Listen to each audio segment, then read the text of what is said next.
guys, maayong hapon Jensen! At mainit na tanghali sa inyong lahat you guys. Maraming salamat at eto na naman po ako mag-iingay ang inyong nag-iisang Princess Yiga. Kahit hindi na ako tindera sa Africa guys, tindera pa din ako dito sa Pilipinas. Tindera forever. Dahil ngayong araw sa episode na to guys, gusto ko namang makisabay naman tayo sa golden question na umiikot ngayon. Ito yung katanungan na... Ano nga ulit yung katanungan? Yung katanungan na, ano ba daw guys, diploma o diskarte? Ayun ang gusto nating sagutin. Syempre lahat tayo guys, meron tayong mga iba-ibang pananaw, iba-ibang opinion, iba-ibang kasagutan sa question na to. At ayoko naman na manggaling lang sa akin yung sagot kasi nag-iisa lang naman ako. Tanungin natin yung mga tao sa paligid natin today kung ano ba yung masasabi nila sa question na to. Ayan. Like I said guys, dito sa tanong na to, meron siyang konting hugot. Kasi syempre yung sagot mo sa tanong na to ay nakadepende sa experience mo. Oh, 'di ba? Sana all. Ayan. So magtanong-tanong tayo today. Abangan niyo po sa episode na 'to. At syempre kung ano man yung tingin ninyo, yung sagot ninyo, guys, i-share niyo naman sa amin diyan sa baba. Kung ano sa tingin ninyo, diskarte ba o diploma? Ayan. I'll see you guys on this episode. Alright guys, may bisita ako ngayon guys. Hello. At syempre dahil ngayong araw na to ang ating topic ay diploma o diskarte. Tanungin natin tong mga agent ng PhilAm. Ayan, si Ma'am Maylin, tsaka si Ma'am Janine. So ang question natin, golden question for today. Diploma o diskarte? Sagot! Sa akin naman yung diskarte, medyo okay jud. Medyo okay siya. Although naka-diploma, makatrabaho ka in corporate world, pero sa akin manggod, masking 2 years graduate lang ko, napa-eskwela na ako akong mga tungod sa diskarte. Wow! I like that 5 answer. kids. Ganahan ko, ma'am, sa imong answer, ma'am. Yes, Ma'am Princess. Pero hindi ka Morgan. nagpakilala. Pakilala ka muna. Hi, Maylin Kikoy from EIA Philippines Film Live. Yes, PhilAm Life. Diyan ako sa kanila guys, nagakuha ng insurance. Yes. Para sa mga anak ko tsaka sa sarili ko. Yes. Sana all. Sana Alright, so ngayon, tanungin natin si Ma'am Janine. Ano ba ma'am? Diskarte o diploma ba ang kailangan natin sa buhay? At this age, di ba, marami na tayong learning sa life. Kasi marami na tayong nadaanan ng pagsubok. Yung mga bata noon dyan, papunta pa lang kayo, pauwi na kami. Kaya nakinig kayo sa amin, guys. Tanungin natin si Ma'am Janine kasi si Ma'am Janine, ano na yan siya, guys? 80 years old. Pero, Joke lang. 18 pa lang yan. Yes! Hello sa inyo mga guys. Thank you for pagaman princess, nagabi mo sa iya ha. So, para sa kuha, diskarte gid siya. Kay, Diskarte kung gyud. saan man mo ng diploma niya, naglingkod lang ka dira. Okay po na diploma ako naman ko diploma, pero kung dili ka magtrabaho, dili ka mangitag diskarte, dili gyapon ka maka-income. So based on experience, yung sagot mo, As ma'am. in, ako na ako diploma pero nag-OFW ko, kaya ako diskarte agto sa laing sa Canada or ano. So, Anong diploma mo, Ma'am Janine, if I may ask? dito ko nag-graduate sa NDDU. Wow, social! Social pala si Madam. Notre Dame. Di, ano gyapon ako, gisuklan ako ang pagka domestic helper kay mga siya ko stepping stone. Okay. So, ang diploma mo, ma'am, nagamit mo or hindi mo nagamit? O ilang Nagamit taon mo gyapon nagamit? siya kay ang mga Arabo di kabalong mag-English, so magdugo ilang ilong sige pa nila sa kuha kay naman ko diploma sa maka-speak og English, believe kay sila. Di ba? OFW. So, in short. Yes. At saka, hindi tayo maging OFW kung hindi tayo marunong mag-diskarte. Yes. Mga walang diskarte, hindi tumatagal sa abroad. Di ba guys? Alam ko lahat ng mga OFW na nanonood ngayon, talagang kayo ay sumasang-ayon na kapag wala kang diskarte, hindi ka makakasurvive abroad. Yes. Ayun. So ayun guys, maraming salamat at meron na tayong sagot sa mga katanungan. Tanungin natin mamaya yung iba nating kasamahan dito sa opisina ni Madam Ten Gibbs. Kung ano naman yung sasabihin nila. Diskarte or diploma? Ayan guys, kung gusto nyo malaman ang sagot, syempre tatanungin din natin si Madam Ten Gibbs. Kung gusto nyo malaman ang sagot ni Madam, abangan ninyo guys. Watch out in this episode. Okay guys, time check natin, alas 2:30 na ng hapon. At ako ay, kakatapos ko lang mag-live. At ako ay sa awa ni Lord nakapagbenta tayo guys. Yee! Salamat naman at meron tayong pangbigas ngayong araw. At time check natin, katulad sabi ko guys, 2:30, nandito lang ako. Medyo tahimik dito kasi wala si Madam Ten Gibbs. ano daw siya, nasa bahay, pero pinapanood niya ako sa sa kanyang CCTV. Grabe yung kapatid ko, grabe yung trip niya. Pag wala siya dito, pinapanood niya yung mga ginagawa ko sa CCTV, tapos sinisend niya sa akin yung video. May pagka-tridor din. Pero kahit na wala siya physically, guys, yung spirito niya nandito. Ayan o, pakita ko sa inyo. Shout out, Madam 10 Gibbs. Oh, sana all. Gandang-ganda sa kanyang charcoal portrait. Ayan. Nakita ko kasi pala, guys, kaya ako tinatanong itong ating golden question ngayon na tawag nito, diploma o diskarte, kasi nakita ko yan nag-comment si Madam Clarissa, si Habibi, yung may-ari ng Habibi. So, kung diploma o diskarte. So, maganda yung sagot niya doon. So, eto, tatanungin natin yung mga kasamahan natin dito sa office. Dahil wala si Madam 10 Gibbs ngayon, ako na lang yung magtatanong, guys. Maganda kasi na meron tayong iba't ibang klaseng sagot from iba't ibang klaseng tao. So baka nagtataka kayo anong klaseng mga tao yung kasama ko sa trabaho. Shout out natin, ayan, si Miss Glenda. Ayan, say hi. Eto ang mga staff ni Madam 10 Gibbs, guys. At eto, itong mga to, guys, mga 20 years na yan sila kay Madam 10 Gibbs. Ganon kabait si Madam Ganon kabait si Madam 10 Gibbs, guys, na pagkatapos mong magkaroon ng kasalanan sa kanya, hindi ka na uulit pa. Ayan, so tumatagal lahat. At andun naman sa kabila, tatahimik-tahimik lang yan. Tatanungin din natin yan ngayon. Ang tanong natin ngayon ay, diskarte ba o diploma? Dito tayo. First up! Walang hiya-hiya dito, guys. Dapat malaman na, hindi iba. Ano ka? Walang hiya-hiya dito. Alam ko, guys, minsan nagsasawa kayo sa boses ko, tsaka sa itsura ko, tsaka sa bibig ko. Para maiba naman, mag-break naman tayo. So, tanungin natin si Miss Glenda, ang accountant dito ni Madam 10 Gibbs. Ano ang nararapat? Diskarte o diploma? Ayan. Para sa ako, diskarte. Tagalog daw. Ay, sorry. Para sa akin, diskarte. Kasi noon, habang nag-aaral ako, working student. So, naghahanap ako ng trabaho, paano itaguyod ang pag-aaral ko para makapagtapos. So, yun.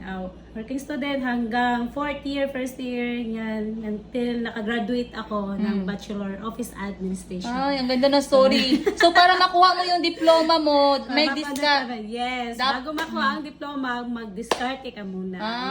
So kung wala yung diskarte mo, hindi ka nakapagtapos. Yes. Siguro, ganun. Grabe, guys, parang maiyak ako sa parang maiyak ako sa story niya, guys. Lagyan ko na ng background video.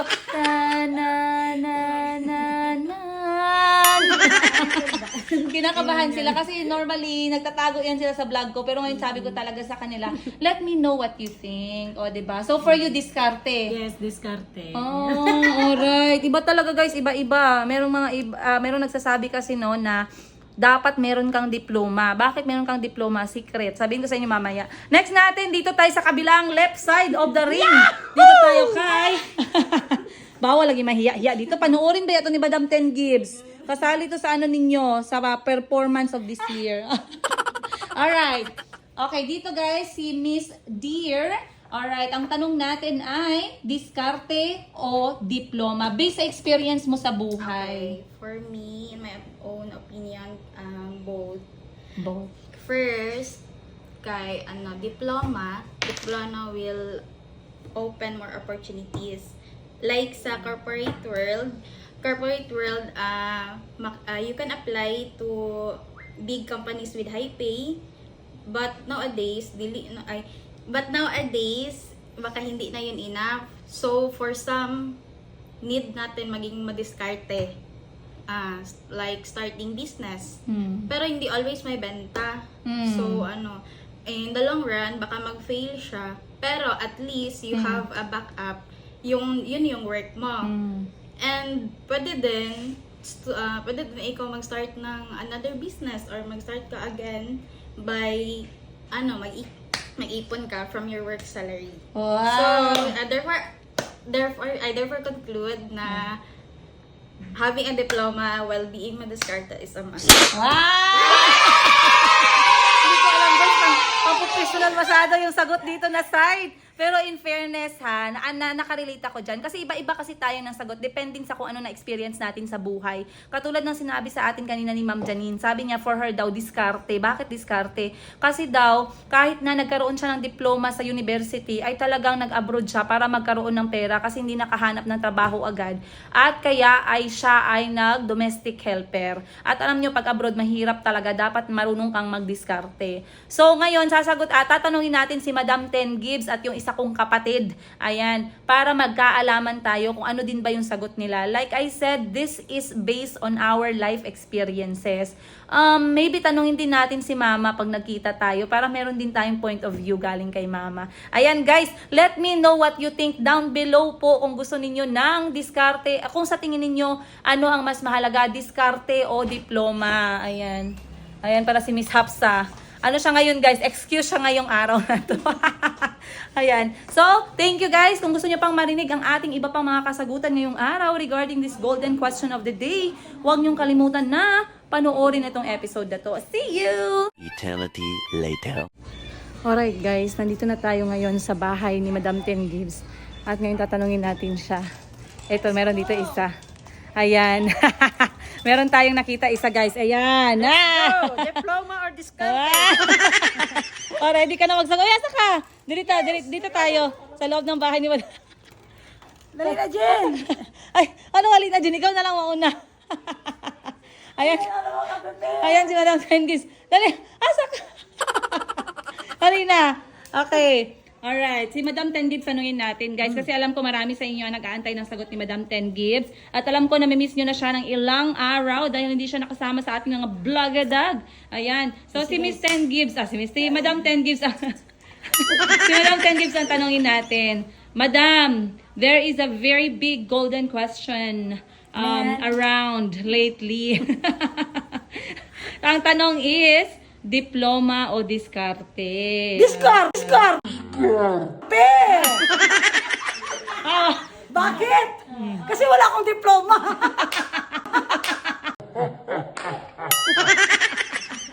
Diskarte na lang ang panlaban ko, guys. Yes. Alam nyo kasi, kahit may diploma ka, kung wala kang diskarte, mahirap talaga tayo makakita ng guys, ng mga sideline natin, di ba? Kasi kung alam nga naman, mag-apply ka ng trabaho, pakita mo lang yung diploma mo.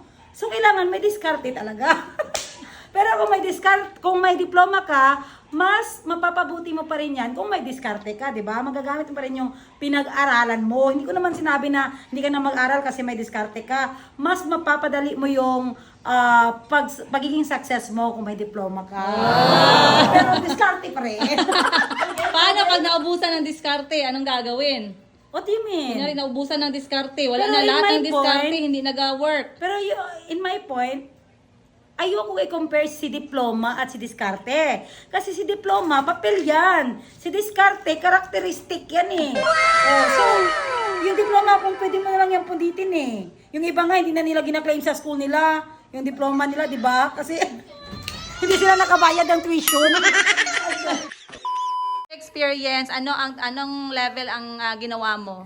Ang ginawa ko talaga, guys, diskarte. Hanggang anong level ka sa school? Hanggang ako guys, high school graduate lang ako. Yan. Kaya ang pinagalaw ko talaga yung diskarte. Time flies so fast. So, tingnan niyo si Madam Ten Gibbs, guys. Sa Wala diskarte siyang diploma, pero kita niyo naman sa diskarte niya, meron na siyang mga 50 na credit card. 50 na credit card. Marami akong utang guys dahil sa diskarte. Ayan. So, kapag marami kayong diskarte, guys, tandaan nyo, dadami din ang utang ninyo. Hindi namin sinasabi, huwag Ay, kayong aral. but this is a good utang, not a bad utang. Yeah, that is for the utang for the asset. Ayan guys, ang sagot ni Madam Ten. Answer, oy, murag encyclopedia, murag nag-review og board exam. Ayan guys, nagsabi na si Madam Ten Gibbs ang tanong niya. So sa mga hindi pa nakakaalam, si Madam Ten Gibbs ay isa sa mga successful negosyante na kilala ko. And wala siyang diploma pero grabe siya sa diskarte. As in guys, kung sa diskarte lang, grabe 360 degrees. Kaya sa lahat ng mga ginagawa ko guys dito pagdating namin ng Jensen, lagi ako nagko-consult sa kanya. Ayan guys, Pero baka kayo mabilta ko pa rin. baka iniisip niyo lagi ako nagko-consult sa kanya, siya yung ate. Kasi marami nagsabi, ang ate ko daw si Madam Ten Gibbs. Actually, siya po ang ang nakakabatang kapatid, guys. Ayan, next nating tanungin ay etong may-ari ng Lucky Hardware na namin na kapatid. Ito siya, guys, talagang meron tong diploma. talagang nag-aral to. As in, ngayon, interviewin natin kung ano ba yung kanyang say about this golden question. Diploma o racket, diskarte. Ayun, ready? What's up, guys? Ba! For me, diskarte, gapon. Diskarte. Parehas kay Ate Glory. Aha. Kaya nga naman, Tell us. syempre, na ako'y diploma. Ang bago na ako nakuha kong diploma, gigamitan ako diskarte. Since nag-college ko, nagasuportan ako sa akong sarili, tapos grabe akong diskarte na is nagbaligya akong pandesal, college na ko, tulon ako kong pride.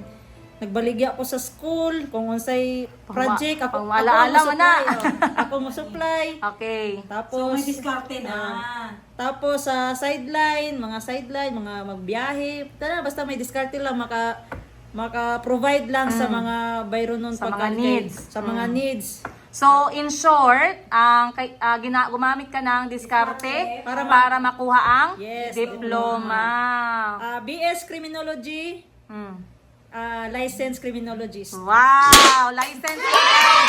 Pagbibigyan natin ng confetti. Ayan, meron. Oh. Ayan guys, narinig nyo na. So ngayong araw, ilan sila nagsagot ng diskarte? Parang isa, si Ma'am Janine, si Ma'am Mylene diskarte, si Glenda diskarte din, si Madam Glenda. Then andyan din si Boss Jean ng Lucky 8 Hardware. At syempre si Madam 10 Gibbs, diskarte din sa kanya. Ngayon meron nagsagot ng isa na both daw. Oh, 'di ba? Yan ay sabi ni Miss Dear, ang staff ni Madam 10 Gibbs. Dapat kasabi niya both. Kasi nag-shake ka. Kasi, bakit both? Kasi kinakabahan. Kinakabahan. Bakit both? Dahil, alam nyo, tulog ng laway. Kamingka mo, tagtubag. Alright. So, ako ngayon, guys, tanungin naman natin yung sarili ko kung ano ba. Ang tawag nito, diploma o Ako na tanong sa'yo. Okay. Okay, featuring Hindi kaya sa background na Happy Father's Day. Day. Naabog na 1 year Abog ago. na guys. Ayan. So, diploma o diskarte, based on my own experience, no? I would say, ako guys, nakita ko sa mga kapatid ko, kahit may diploma o wala, diskarte talaga eh. 'Di ba? Diskarte. Pero for me kung ako yung mag-a-advise para sa magiging mga anak ko, may anak na pala 4. So, kung ako mag-advise sa 4 kong anak, ako ipupush through ko talaga na kung pwede, pareho. Okay? Diploma at saka diskarte. Bakit? Bakit kailangan ng diploma? Kasi ngayon guys, hindi natin alam kung saan tayo dadalhin ng ating mga challenges sa buhay. Ngayon, kapag umabot sa point na kailanganin natin yung diploma, mas maganda pa rin na meron tayong hawak na papel. Hindi ko sinasabi na yung papel ang magdadala sa atin sa, yung magagandang resulta. Hindi ko sinasabing ganon. Partly, merong ganon. Pero, napakalaking part sa pagtatagumpay ng isang tao ang isang diskarte. Pero pag sinabi natin diskarte guys, yung tamang diskarte naman, huwag naman yung hingi tayo ng 15,000 pesos sa may asawa. Huwag ganun. Maling diskarte yun. Ching! Maling diskarte po yun. Sample lang yun guys Sinasabi ko lang sa inyo para ma-imagine nyo lang. Correct. Pag nag-diskarte tayo, dumiskarte tayo ng tama. Correct. Dumiskarte tayo na wala tayong naaapakan. Dumiskarte tayo na wala tayong nasasaktan. Anong natapos mo, Madam Tindera? Okay. Para sa inyong kaalaman guys, ang natapos ko po ay Bachelor in Elementary Education from Mindanao State University in General Santos City.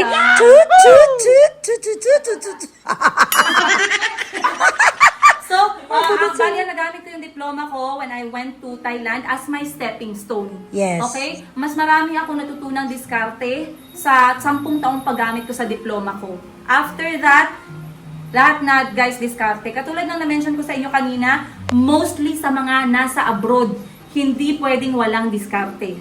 Kasi ang buhay sa abroad guys, sobrang challenging talaga. Pag hindi ka madiskarte, pwede kang ma-depress, pwede kang umiyak, pwede kang umuwi after 1 month. Right? So for me, it's a both, ayan, pero mas mabigat pa rin ang diskarte. Once again, you guys, sana ay nagustuhan nyo ang episode na to at sana sagutin nyo naman kami. What do you think?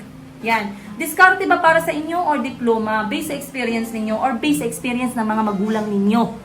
Mas maganda pa rin na matanong natin yung mga nanay at tatay natin, di ba? Correct! Yes. So comment them down below, guys. Excited kaming magbasa ni Madam Ten Gives ng inyong mga reply. Yes. Ayan, maraming salamat. At kung meron po kayong mga request na episode para gawin naming magkakapatid, please tell us at gagawin namin yan, guys. Syempre, para naman katuwaan at mag-enjoy tayo sa ating mga buhay. Once again, And press the bell button. Ting, ting, ting, ting. See you in the next episode. Bye!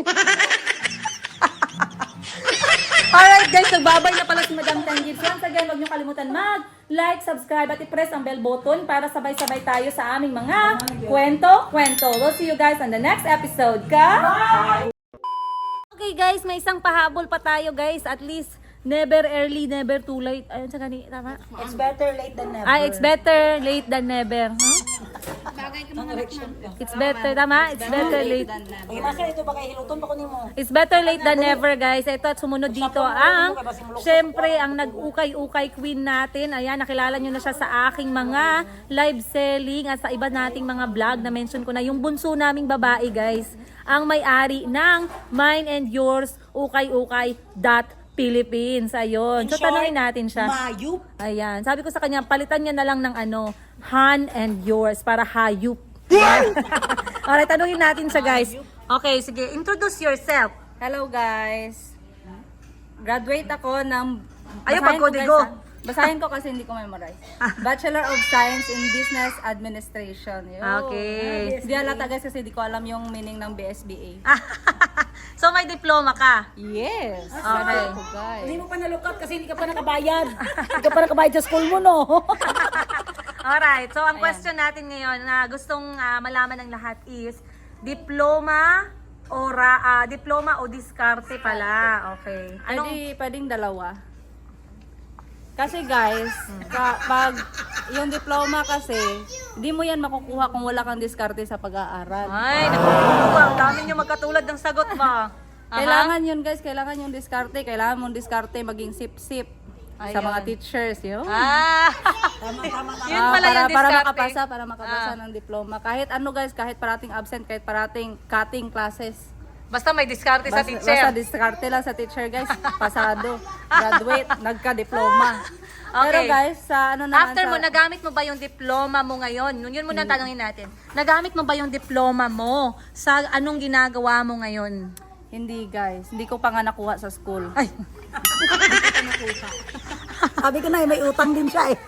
Wala akong utang guys. Hindi ko lang kinuha kasi hindi ko so kailangan. ano ang na-learn mo sa school, sa iyong BSBA, hindi mo ba nagamit sa trabaho mo ngayon? Of course, gamit na gamit guys kasi business administration yun. So Daming, bakit diskarte strategy. lang, diploma, nagamit Kailangan mo ko naman yung diploma, kailangan ko din yung diskarte. Oo. Kailangan ko din yun. Diskarte talaga. Diskarte talaga. Actually, Kasi guys, ngayon, nagtatrabaho ako kay Madam Ten Gibbs. Di ko na kailangan kasi mag-apply sa iba. Ayaw ko nun. Gusto ko kay Madam Ten Gibbs. Yes. May free sasakyan. Alam nyo, yes. Alam nyo guys, sasabihin ko sa inyo, bakit successful na tong kapatid namin na bunsong babae? Dahil yung diskarte niya, sip-sip mode. Ayun. Sip-sip yan eh. Sip-sip yan kay Madam Ten Gibbs eh. Kaya ngayon, ang pinili niya ay diskarte. Ayun. Maraming salamat everyone. Ayan, nasagot na rin natin. Gusto ko sanang tanungin si Mama guys. Gusto ko sanang tanungin si Mama, no? Tanungin natin si Mama. Isalin natin dito sa video. Mamaya uuwi si Mama, guys. Atangan natin dun sa pintuan. Ma! Diskarte o diploma? Kasi tayo, mga 1990s. 1990 babies kami. Pero si Mama kasi, 1960s. Tingnan natin ang sasabihin ng 1960s sa ating question na to. Alright? Abangan ninyo.